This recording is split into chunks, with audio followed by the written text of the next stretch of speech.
이 성경의 진정한 저자와 그 기록에 대해서 책자는 17쪽 되겠습니다. 자, 출애굽기 24장 12절을 참고하셔서 요 괄호 안에 있는 것을 한번 빨리 찾아보는 겁니다. 자, 그러면 우리 예전에 많이 해보셨죠? 자, 출애굽기 24장 12절 빨리 이제 또 찾아보는 거예요. 자, 빨리 찾아가지고 이게 이제 지난주에는 정답이 쉽게 성경 구절이 써져 있고 찾기가 쉬웠는데 이번 주부터는 조금 불친절하게도 직접 찾아보도록 만들고 있습니다. 이건 아마 제가 만든 책자가 아니기 때문에 아마 이 원 저자가 뭔 뜻이 있어서 이렇게 했을 거라고 생각이 듭니다. 자, 출애굽기 24장 12절 다 찾으신 줄 알고 한번 읽어볼까요? 성경 말씀입니다. 자, 시작. 여호와께서 모세에게 이르시되, 자, 너는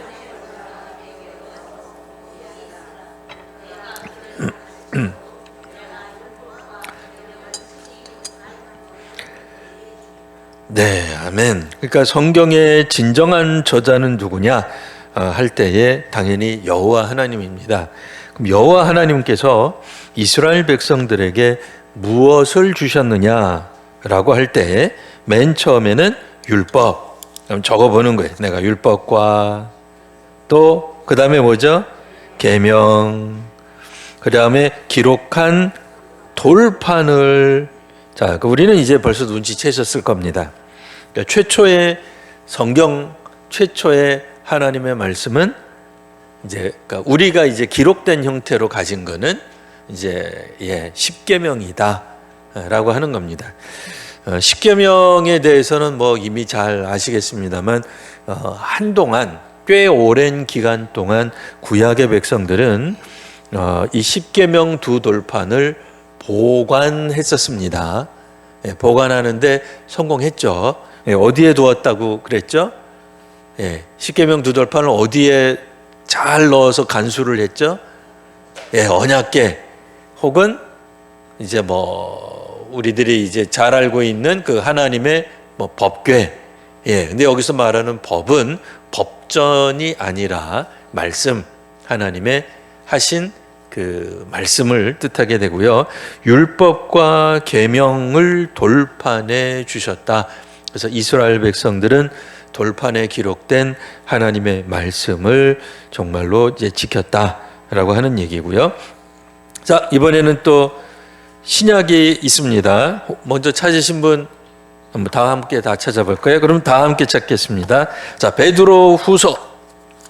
자, 베드로후서가 어디에 있죠? 베드로전서 다음에 있습니다. 이란. 네. 히브리서, 야고보서. 아이고, 이렇게 안 넘어갑니까? 자, 나와라. 베드로전서 후서 나왔습니다. 베드로후서 1장 20절에서 21절이 있습니다. 자, 한번 읽어보고 한번 더 적도록 하겠습니다. 자, 시작. 먼저 알 것은 성경의 모든 예언은 사사로이 풀 것이 아니니 예언은 언제든지 사람의 뜻으로 낸 것이 아니요 오직 성령의 감동하심을 받은 사람들이 하나님께 받아 말한 것임이라. 아멘. 이제 여기도 적어봐야죠. 자, 먼저 알 것은 성경의 뭐예요? 모든 예언. 또 이제 적으세요. 모든 책 가지신 분들도 막 적으세요. 이거 조금 이렇게 막 쓰고 그래야 실력이 느는 거예요. 모든 예언은 사사로이 풀면 안 된다. 예언은 언제든지 사람의 뜻으로 낸 것이 아니요 오직 성령의 감동하심, 성령의 감동하심을 받은 사람들이 감동하심을 받은 사람들 좀 깁니다. 사람들이 하나님께 받아서 말한 것이다. 이게 이제 중요한 거죠. 하나님께 받아서 말한 것이다. 이게 이제 우리가 이제 조금 전에 읽었던 후서 3장 16절에 있는 것처럼 이 성령의 감동으로 기록됐다라고 할 때 어떤 거는 직접 하나님이 쓰신 게 있어요. 근데 아주 극히 일부분이에요. 십계명만 하나님이 직접 쓰셨고, 나중에는 이제 뭐 사람들이 기억했으니까 옮겨 적었겠죠. 그리고 나머지 것들은 기본적으로 하나님께 받아서 말한 것이 나중에 이제 기록되죠. 처음에는 구술로 전달될 수밖에 없죠. 그러니까 그러니까 구술, 입에서 입으로 전달되다가 나중에 뭐 여하간 어떤 그런 형편들 때문에 기록으로 남기게 되는 겁니다. 자, 그런 의미에서 성경의 진정한 저자는 물론 저도 뭐 설교할 때 보면은 뭐 시편 기자, 뭐 시인, 시편의 저자, 뭐 이런 표현들을 많이 쓰죠. 그래서 누가 썼느냐? 그러면 뭐 모세가 썼다. 뭐 마가복음은 마가가 썼다. 뭐 그런 이야기를 하기는 합니다만 그들이 임의로 적었다기보다는 오늘 나와 있는 것처럼 성령의 감동하심을 받은 사람들이 하나님께서 쓰라고 하는 대로 적었다. 물론 이제 그럼 인간이 이제 적을 때에 완벽하게 다 그건 이제 또 다른 문제예요.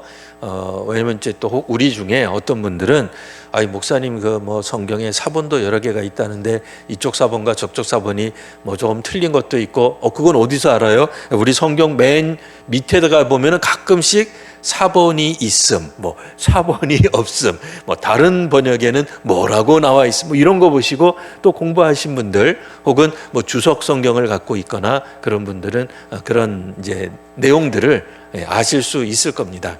그러나 이제 뭐 그런 것들은 뭐 크게 우리들이 뭐 성경 부분에 몇 개 없잖아요. 뭐 100분의 1도 안 돼, 1000분의 1도 안 돼요. 우리가 성경 읽다가 보면 그런 거 나오는 거 10,000분의 1도 안 돼요. 그러니까 어쩌다 한 구절, 그것도 뭐 요만큼 한 귀퉁이, 뭐 그 정도지. 그리고 서로 이제 뭐 우리 성경 밑에 있는 관회주, 각주에 있는 것을 가지고 읽는다 하더라도 전체적인 내용이 뭐 바뀌거나 그런 거는 거의 없습니다.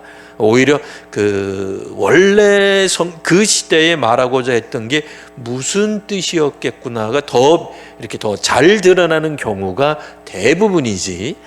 그러니까 뭐 예수님의 동생이 없다, 뭐 어떤 사본에는 있다, 뭐 이런 식의 얘기는 전혀 없어요. 그런 얘기는 거의 없는 거예요. 그러니까 거의가 아니라 아예 없어요. 그런 거는 없어요. 그러니까 내용이 약간 차이 난다 하더라도 결국에는 큰 의미의 변화가 없는 그 정도. 왜냐면 사람이 적는 거였거든요. 사람이. 그러니까 누군가가 이제 아버지 때 있는 서기관들이 성경을 적으면 그 다음 때 서기관들이 또 성경을 옮겨 적었을 거 아니에요. 근데 뭐 인간적으로 이제 우리가 깜빡 졸 수도 있죠. 왜 우리도 성경 한번 이렇게 필사 성경 쓴다고 해가지고 썼는데 나중에 검토해 보면 틀린 게 있어. 세상에. 왜 그래요? 우리가 한글을 몰라요? 아니요, 한글 다 할 줄 알아요. 성경 안 봤어요? 봤어요. 두 눈 뜨고 시퍼렇게 눈을 뜨고 봤는데도 졸리거나 피곤하거나 딴 생각이 들면 펜이 조금 이렇게 잘못 쓸 수도 있는 거죠. 근데 성경에서 나오는 이 다른 사본은 이라고 할 때는 그러니까 그런 사본이 하나가 나온 걸 가지고 성경학자들이 여기다 적는 게 아니에요. 그래도 상당히 많은 빈도수가 이런 조금 다른 번역이 있더라. 그러니까 누군가가 이제 최초로 이제 잘못 옮겨 적은 거를 계속 진지하게 계속 잘못 적은 거죠. 그러나 왜 그런 것들을 안 고쳤겠어요? 내용상 크게 뭐 차이가 없기 때문에 그러니까 허용된 거죠. 뭐 그렇게 이제 이해를 하시면 되겠고요. 기본적으로는 하나님의 원저자이나 하나님이 직접 쓰셨다기보다는 사람이 썼다. 그래서 이제 우리 이 책에는 없습니다. 책에는 없고 완전 정복에 나와 있는 얘기 제가 한 거예요. 혹시라도 성경 읽다가 다른 사본에는 이런 거 보면 깜짝 놀라실 이유 없습니다. 사람이 쓰고 또 옮겨 적는 과정에서 혹 그러니까 누군가는 뭐 지방 사투리식으로 뭐 좀 이렇게 다르게 써도 의미가 통하기 때문에 그 동네에서는 계속 그렇게 써 내려갔던 거죠. 그러나 전체적인 내용으로는 별 차이가 없다. 정말이냐? 나중에 한번 보시면 되겠죠. 뭐 우리가 베드로 후서 1장 20절에서 21절 읽었는데 제가 가진 성경에 보면 1하고 이제 각주가 나와 있는 게 있어요. 어느 구절일까요? 여러분 가지신 성경 보시면 2장 1절 중간쯤, 2장 베드로 후서 2장 1절 중간쯤 보면 주를 부인하고 할 때 주 옆에 조그만한 일자가 딱 들어가 있어요. 찾으셨습니까? 네, 못 찾으시면은 부끄럽고 얘기 안 하고 그러면 안 돼요. 옆에 있는 분에게 빨리 이렇게 봐. 어디 찾았어 권사님? 그럼 나도 한번 보여줘. 이렇게 빨리 확인하세요. 자, 그럼 그 일이 우리 성경 각주에 쭉 내려가서 보면 또는 상전, 그러니까 어떤 성경에서는 상전을 부임하고 이렇게 번역이 되어 있더라 그 얘기예요. 그러면 여기서 말을 하는 주를 부인하고 상전을 부인하고 주와 상전이 어떻게 똑같느냐? 그러면 이제 설명을 들어야죠. 예, 오늘날 우리들은 주와 상전 다른 개념이죠. 우리들은 요게 왜 그러면 주는 주님이시고 상전은 어른, 주인이라는 뜻이잖아요. 근데 상전이 주인이라면 나를 다스리는 사람이라면 2000년 전 유대 상황에서는 비슷하게 쓰인 거예요. 그 단어 하나를 가지고 다 쓴 거예요. 그래서 구약 성경, 물론 이제 그건 신약입니다만 구약 같은 경우에는 내 주여라고 할 때 그 주가 주님, 그러니까 그때는 이제 하나님밖에 없죠. 예수님은 구약에 안 나타나셨으니까요. 하나님을 뜻하기도 하고요, 천사를 뜻하기도 하고요, 부하가 장수를 부를 때도 얘기하고요, 자녀가 아버지를 부를 때도 주라 그랬고요, 제자가 스승을 부를 때도 주라는 표현이 나오고요, 부인이 남편을 부를 때도 주라는 표현이 나와요. 그러니까 주라고 나와 있다고 해서 이 주가 하늘에 계신 하나님을 뜻하는 건지, 남편을 부르는 건지, 스승님을 부르는 건지, 뭐 아니면 여기서 말하는 것처럼 주인님 하고 부르는 건지는 문맥을 봐야 아는 거예요. 예. 그래서 혹 오늘 이제 성경 번역상에서 이렇게 주를 부인하고를 쭉 내려가서 상전을 부인하고라고 나왔다고 해가지고 그러면 전체적으로 내용이 확 바뀌겠느냐? 그게 아니다 그 얘기입니다. 자, 그 다음에 계속해서 넘어가겠습니다. 두 번째, 구약 성경의 형성과 정경. 자, 이제 정경이라고 하는 우리가 좀 생경한 개념이 나왔습니다. 이게 보통 교회 안에서도 잘 사용하지 않는, 그러나 원래는 교회 용어예요. 이 용어는 사실 교회나 종교계 아니면 안 쓰는 단어예요. 그러니까 교인들이나 신학에서 쓰는 용어예요. 저 바깥에 나가서 세상에서는 정경 그러면 무슨 생각해요? 부인자를 붙여서 정경부인 이거 생각합니다. 아니면 정치와 경쟁가 이렇게 생각합니다. 우리가 말하는 정경은 그 정경이 아닙니다. 그런 정경이 절대로 아닙니다. 다른 개념이에요. 뭔지는 조금 이따 한번 살펴보기로 하고요. 자, 히브리 성경의 분류표, 여기도 좀 새로운 개념이 나왔어요. 히브리 성경, 구약 성경이라는 건가? 조금 다릅니다. 물론 구약 성경이라는 표현이 맞아요. 그러니까 신약과 대비해서 구약이라고 하는 개념이 히브리 성경이 맞습니다. 자, 그런데 히브리 성경이라는 말은 정확하게는 히브리어 성경이기도 해요. 히브리인들이 공인한 히브리 성경. 물론 이제 구약이에요. 내용 전체는 구약입니다만, 근데 구약과는 좀 달라요. 왜요? 이게 히브리인, 즉 이스라엘 사람들, 유대인들이 생각하는 성경 순서예요. 그럼 그 얘기는 뭐예요? 오늘 우리 개혁교회 혹은 로마 카톨릭 교회가 생각하는 성경 순서와는 다르다 하는 얘기예요. 그러면 성경 내용이 다르냐? 아니, 그건 아니에요. 그거는 아니고 성경 내용은 다 같아요. 다 그러니까 거진 같아요. 거진 같다고 말을 하게 된 이유가 로마 카톨릭 교회 때문에 그래요. 거기는 이제 외경을 인정을 하니까. 그러나 어쨌든 외경을 빼놓고 본다 그러면 뭐 로마 카톨릭 교회나 우리 개혁 교회나 혹은 히브리어 성경이나 구약 성경은 같아요. 내용은 같아요. 그런데 순서가 다르다 그랬습니다. 어떻게 다르냐? 이렇게 다릅니다. 맨 처음에는 모세오경이 나와요. 근데 우리는 모세오경 이렇게 불렀으나 히브리 사람들 히브리어로 토라 이렇게 이제 불렀어요. 토라가 무슨 뜻이냐? 율법서. 율법서가 무슨 내용이 들어있느냐? 오경. 예, 우리가 알고 있는 성경의 구약 성경의 맨 처음에 나오는 5권. 그래서 우리는 그냥 줄여서 모세오경 혹은 오경 이렇게 이야기를 합니다. 그래서 5권이에요. 그 다음에 이 히브리 성경은 느빔이라고 하는 파트가 있는 거예요. 느빔이 뭐냐? 예언서. 우리가 알고 있는 그 예언서예요.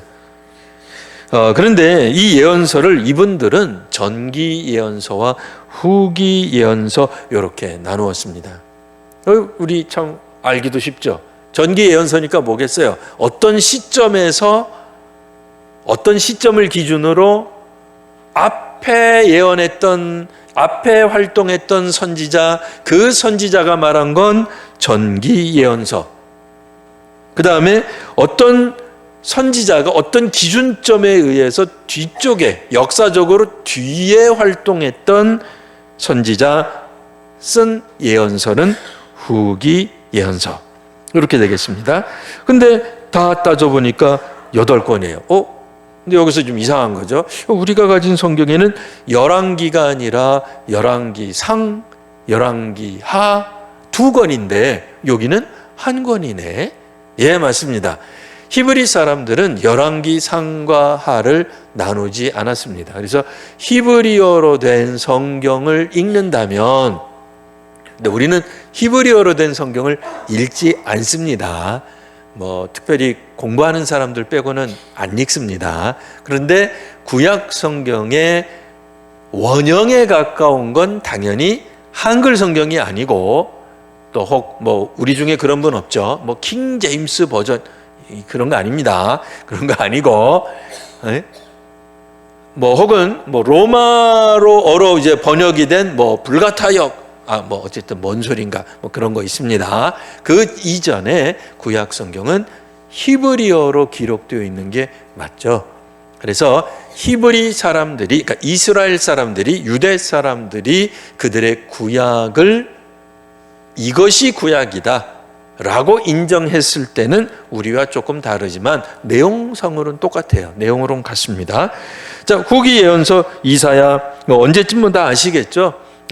우리 여기 가만히 보시면 왕국, 분열 왕국, 우리 왕국 시대 아죠. 이스라엘의 왕국 시대 아시죠? 왕국. 처음에는 통일 왕국, 일치된 왕국 시대가 있었습니다. 사울, 다윗, 솔로몬 여기까지는 분열되지 않은 그냥 하나의 왕국이었어요. 그랬다가 솔로몬이 죽고 난 다음에 북이스라엘과 남유다로 나뉘었고 그 북이스라엘과 남유다 왕들의 이야기가 어디에 나와요? 열왕기에 나오게 되는 거죠. 쭉 나옵니다. 근데 이제 우리 생각에는 그게 역사서 같은데, 그죠? 열왕기가 역사서 같은데, 어쨌든 이 히브리 사람들은 이제 그때 당시에 예언자들이 중심돼서 활동하는, 그러니까 예언자들이 보는 북이스라엘 남유다 왕들, 그러니까 수많은 이스라엘의 왕들 사이에서 활약하는 예언자 중심으로 썼다는 거예요. 세상에 그동안에 우리가 성경을 그렇게 읽었는데 이거를 몰랐네. 그죠? 이 관점을 가지고 나중에 한번 열왕기상하를 봐보세요. 그러면 우리는 열왕기상하가 역대기랑 그놈이지 또 실제로 성경을 읽다가 보면 역대기에 종종 우리 공관복음, 복음서에 관주가 붙어 있는 것처럼 복음서 마가복음 쭉 읽다가 보면은 갑자기 이제 원래 성경에는 없죠. 원래 성경에는 없는데 우리가 갖고 있는 성경에는 마가복음을 읽는데 가로 열고 마태복음 어디 병행 구절을 찾아보게끔 친절하게 만들어 놨어요. 근데 역대기나 혹은 열왕기를 읽다가 보면 그 유사한 게 똑같이 나타나요. 네. 역대기 읽다가 보면 이게 역대기뿐 아니라 열왕기 어디엔가 이 내용이 나와 있단다 하고 친절하게 오늘 우리가 갖고 있는 성경에는 이렇게 좀 적어놨다 말입니다. 자, 그러다 보니까 우리는 역대기나 열왕기나 다 그게 그거고 뭐 남왕국, 북왕국, 뭐 혹은 이스라엘의 왕들을 다뤘지 이렇게 생각을 했는데 조금 포인트가 관점이 미세하지만 다르다 하는 걸 이제 오늘 하나 어쨌든 배웠습니다. 곁다리로 원래 이걸 가르치는 그 시간은 아닌데 곁다리로 하나 이렇게 어쨌든 배웠습니다. 그래서 열왕기가 역사서로 오늘 우리들에게는 굉장히 익숙합니다. 우리 한국 교회 뿐 아니라 전 세계 교회가 사실은 다 그게 익숙해요. 익숙하지만 어쨌든 구약 유대인 히브리인들은 열왕기는 예언자들 중심으로 성경을 이해했다. 자, 그 다음에 이사야, 후기 예언서는 이사야, 예레미야, 에스겔, 그 다음에 우리가 알고 있는 이 소예언서가 12개인가 13개인데 여기서는 퉁쳐서 하나로 쳐버렸네요. 이 세상에. 어쨌든 그래서 다 합쳐서 8권 이제 이렇게 이제 되는 겁니다. 전기 예언서와 후기 예언서의 차이는 이스라엘이 패망하고 난 다음에 활동했던 선지자들이 후기 예언서겠구나 하는 걸 눈치챘었을 겁니다.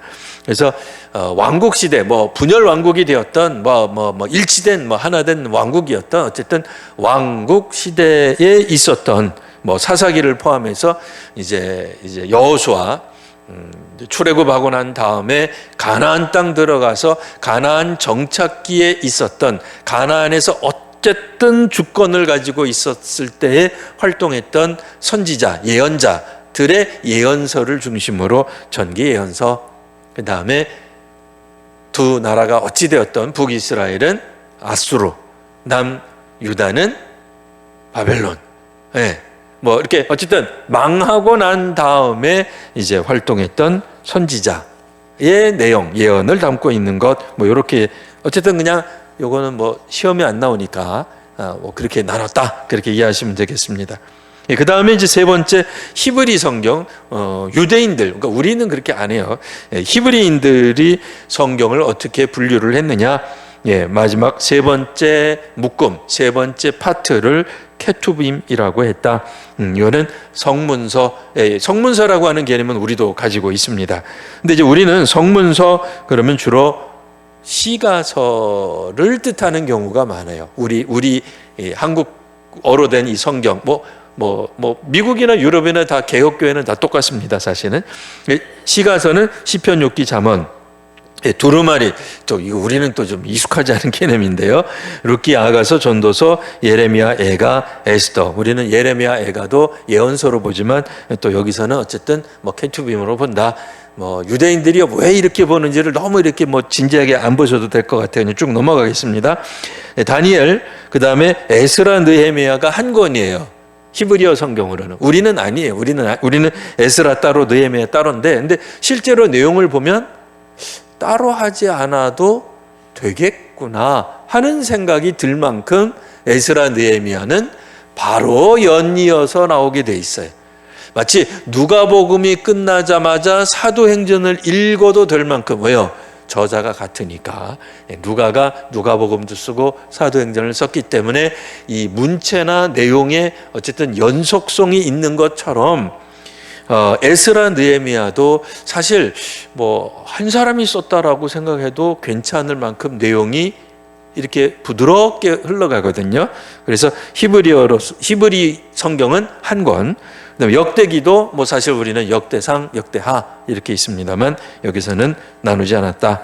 어쨌든 뭐 우리랑 좀 권수는 다릅니다. 권수는 다르지만 다시 한번 말씀드리지만 뭐 분류하고 나누고 그러면 결국엔 똑같아요. 우리가 알고 있는 39권 내용이랑 똑같습니다. 우리는 로마 카톨릭이 아니기 때문에 뭐 외경이나 위경을 성경으로, 정확하게는 정경으로 허용하지 않습니다. 자, 이제 정경에 대한 표현을 잠깐 나왔으니까 이쪽, 이 프린트물 가지신 분들은 이쪽을 보시고요. 자, 이제 쭉 넘어가서 구약의 형성 과정 보겠습니다. 자, 구약 성경이 이제 정경으로 결정되기까지, 정경하고 영어로 뭐 캐논, 뭐 카논, 뭐 학자들마다 읽는 게 뭐 좀 달라요.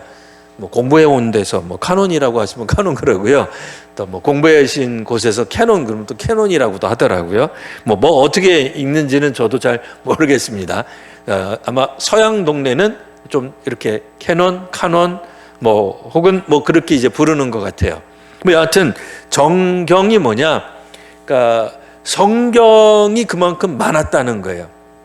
성경에, 아니 좀 표현이 이상한데요. 성경적 권위를 가진, 영감을 가진, 그래서 각 뭐 유대인들이 인정하던 그런 권위 있는 문서들이 사실은 여러 개가 있었어요. 그러니까 지금은 이제 우리가 우리식으로 표현하겠습니다. 구약 39권만 성경으로 인정이 되는데 그 이외에도 옛날에 구약 시대 때 옛날에 히브리 사람, 옛날에 유대인들은 마치 성경처럼 읽던 책들이 있었어요.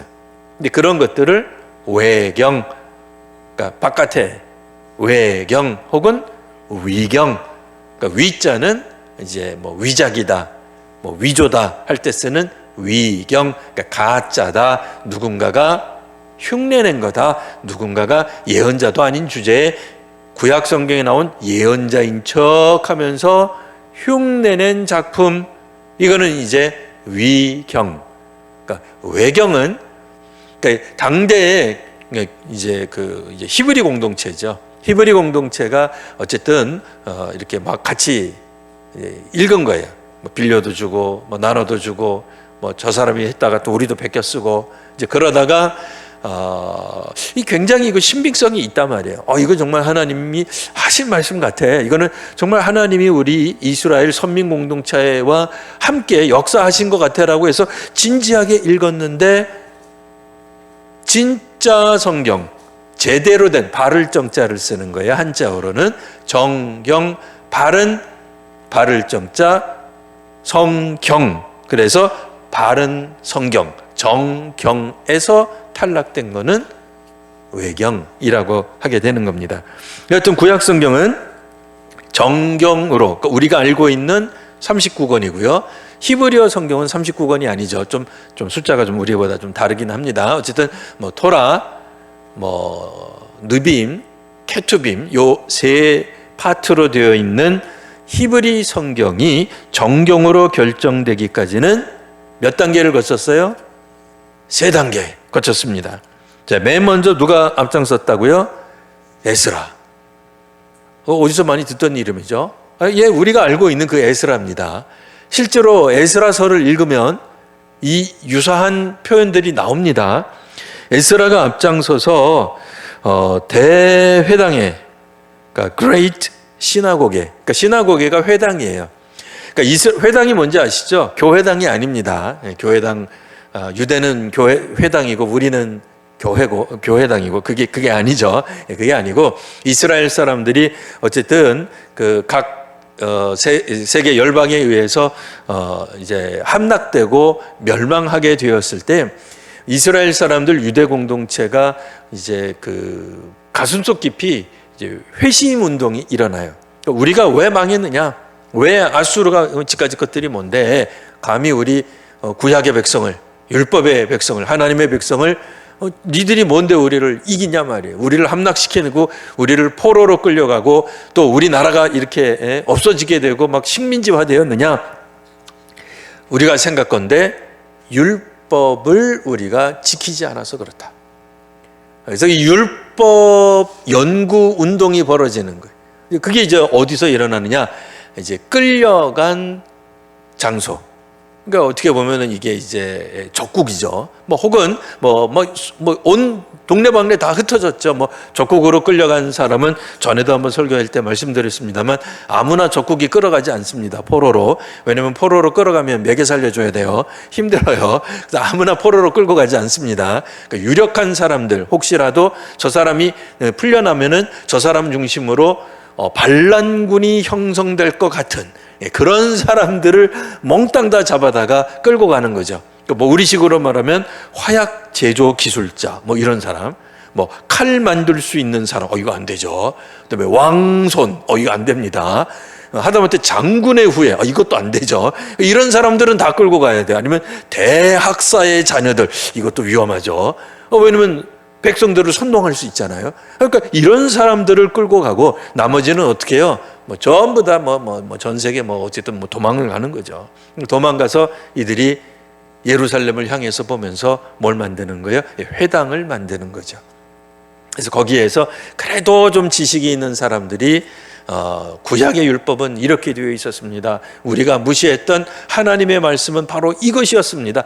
이 점에서 우리가 놓쳤습니다. 하면 해서 모였던 것이 일종의 마을회관 같은 그런 것도 하고 또 민족교육도 하고 또 성경교육, 이게 구약이죠. 여기서는 구약 성경 공부도 했던 곳이 바로 회당.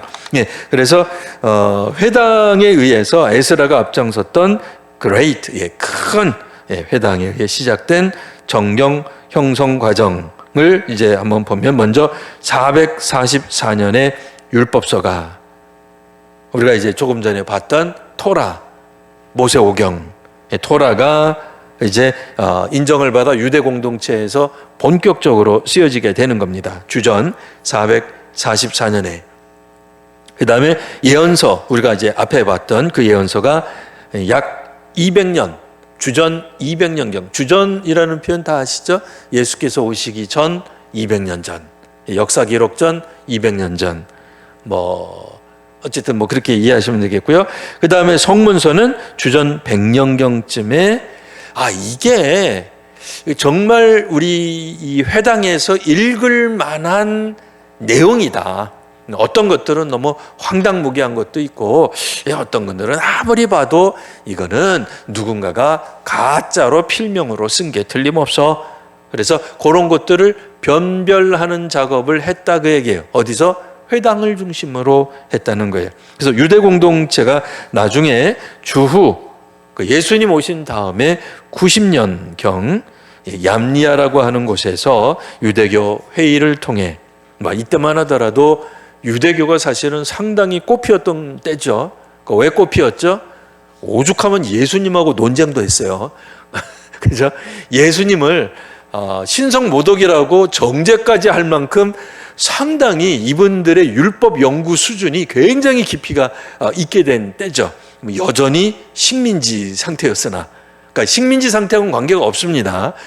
상당한 수준, 이미 약 600여 년, 700여 년 이미 망했어요. 주전 약 700년 전에 이미 망했죠. 그리고 한 700년, 한 800년쯤 흘러가는 가운데 유대 공동체는 아직도 독립을 못했습니다만 성경에 대한 연구가 상당히 깊었다라고 하는 걸 알 수 있습니다. 물론 안타깝게도 자의적 해석을 하는 바람에 예수님하고 부딪히죠. 성전을 사용하는 방법이라든지, 그래서 예수님은 성전을 기도하는 집인데 너희들은 강도의 굴을 바꿨다라고 말하게 되는 이제 그런 어떤 오류들.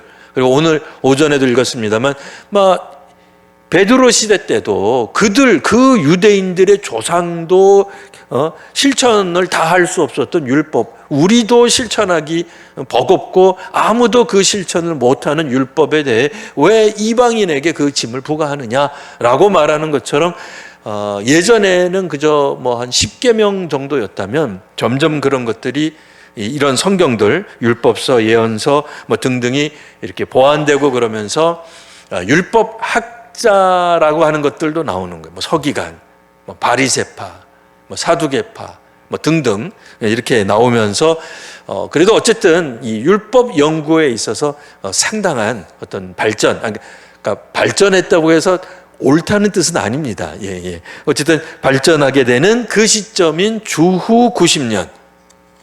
예, 주후 90년. 예수님이 대략 한 30년, AD 한 30년 어간에 이제 운명하시고 이제 죽으시고 부활하신 걸로 되어 있습니다만, 뭐 여하튼 그 다음에 한 60년 정도 더 흐른 다음에 이건 그냥 유대교 내 얘기입니다. 유대교 내 얌리아 회의를 통해서 그들로는 이 24권, 이제 우리로서는 이제 39권이 이제 정경이라고 하는 것이 확정됩니다.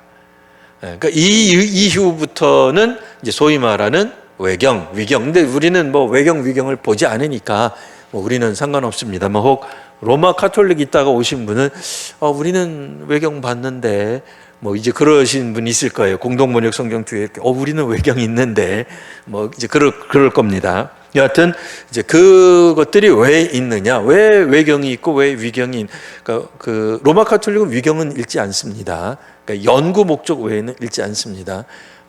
이제 외경까지는 그래도 그들이 이제, 그러니까 또 로마 카톨릭은 왜 그러냐, 그거는 오늘의 주제랑 다른 거기 때문에 다른 시간에 혹 하게 되면 하겠고요. 그래서 이제 더 하려고 했는데 이 시간이 이걸 다루면 그래도 요 3번까지만 하겠습니다. 왜냐면 이제 구약 성경이고 사실은 예수님이 나와서 신약으로 살짝 넘어가야 되긴 합니다만, 그래도 구약 성경이니까 여기까지 마치도록 하겠습니다. 자, 성경 누가복음 24장을 또 한번 빨리 찾아봅니다. 누가복음, 마태, 마가, 누가. 예, 누가복음. 이렇게 알아도 잘 안 펴져요. 저도 안 그랬는데 아무리 알아도 이 손가락이 안 넘어가더라고, 이게 성경이. 그래서 옛날에는 어르신들이 왜 저 침을 바르나? 예? 뒤럽게. 근데 아니에요. 제가 그러고 있어요. 이 손에 이게 뭐가 좀 사라지는가 봐요. 그래서 이제 저는 이해합니다. 그래서 이제 우리 교회는 미리 예배 시간 전에 주일 날 예배 때 어떻게 하라 그랬어요? 성경 이렇게 가운데 요 줄 있는 거 이렇게 꼽아 넣으라는 이유가, 우리 성도님들이 성경을 못 찾아서가 아니라 이 빨빨빨빨 안 넘어가더라고요. 자, 여하튼 누가복음 24장 찾으셨겠고요. 44절에서 45절을 한번 먼저 읽어보겠습니다. 자, 시작. 또 이르시되 내가 너희와 함께 있을 때에 너희에게 말한 바 곧 모세의 율법과 선지자의 글과 시편에 나를 가리켜 기록된 모든 것이 이루어져야 하리라 한 말이 이것이라 하시고, 이에 그들의 마음을 열어 성경을 깨닫게 하시고. 그러니까 누가복음에 나와 있는 예수께서 직접 말씀하셨을 때 45절에 성경은 무엇을 가리키는가? 신약 아니죠. 신약 아닙니다. 예수님이 말씀하셨던 성경은 구약을 말씀하신 거예요. 자, 네모 안에 있는 거 한번 적어볼까요? 첫 번째는 뭐예요? 모세의 율법, 여기 율법서라는 겁니다. 선지자의 글, 그 다음에 시편, 이렇게 나와 있습니다. 시편은 뭐라 그랬어요? 성문서라고 얘기를 했습니다. 그러니까 이제 그 구약의 사람들은 성문서, 시편뿐 아니라 욥기도 있고 잠언도 있고 뭐 다니엘도 있고 뭐도 있는데, 소위 말하는 성문서, 히브리어로 케투빔을 간단하게 이야기할 때는 그냥 시편 이렇게 얘기를 한 거예요. 요 용법을 이해하시면 되죠. 그냥 우리가 받아들이면 돼요. 목사님, 성문서라고 안 하지 않았습니까?